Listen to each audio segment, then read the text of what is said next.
பாரு. அத்தை தடுத்து நிறுத்தினாங்களே. பக்கமா. உன்னை மன்னிச்சாங்கடி. அது தாண்டி அத்தை. சத்யா, நான் ஏற்கனவே சொன்னேன். இப்பவும் நான் சொல்றேன். எனக்கு செல்வாவை பத்தி நல்லாவே தெரியும். அவன் திரும்பிட்டு வராமா, அவன் கொஞ்சம் கொஞ்சமா மாறிட்டு வரான். அதுக்கு காரணம் தேவியோட வயித்துல இருக்கிற குழந்தைய கூட இருக்கலாம்ல. பேரப்புள்ள பாசம் அவளை மாத்திக்கிட்டு இருக்குமா. அவளுக்கு கொஞ்சம் டைம் கொடு. பண்ணு. நீ விதவிதமா ஏதாவது யோசிச்சு எதையாவது மாட்டிக்காதமா. தேவி, நீயும் ஒரு தப்பு பண்ணிருக்க. நானா மாமா? ஆமா, சத்யா உனக்காக தானே, உன்னை காப்பாற்றுறதுக்காக தானே இதுவும் பண்றா. அவளுக்காக இதை நீ ஒரு நாளும் பண்ணல. அங்க பாரு, அங்க பாரு, அங்க பாரு. வார்டு கூட. ஓகே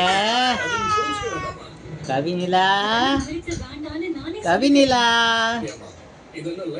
கவினிலா நீங்க ரெண்டு பேரும் சேர்ந்து கவினிலா நேரங்காலம் ஆகுமா? இங்க பாரு நிறைஞ்ச சபையில உன் தங்கச்சி இப்பதான் போட்டு கொடுப்பியா? கவினிலா கவினிலா சத்யா தான் அவங்களுக்கு ஏற்பாடு பண்ணிருக்காங்கன்னு நீ அவளை பார்த்துக்கிட்டு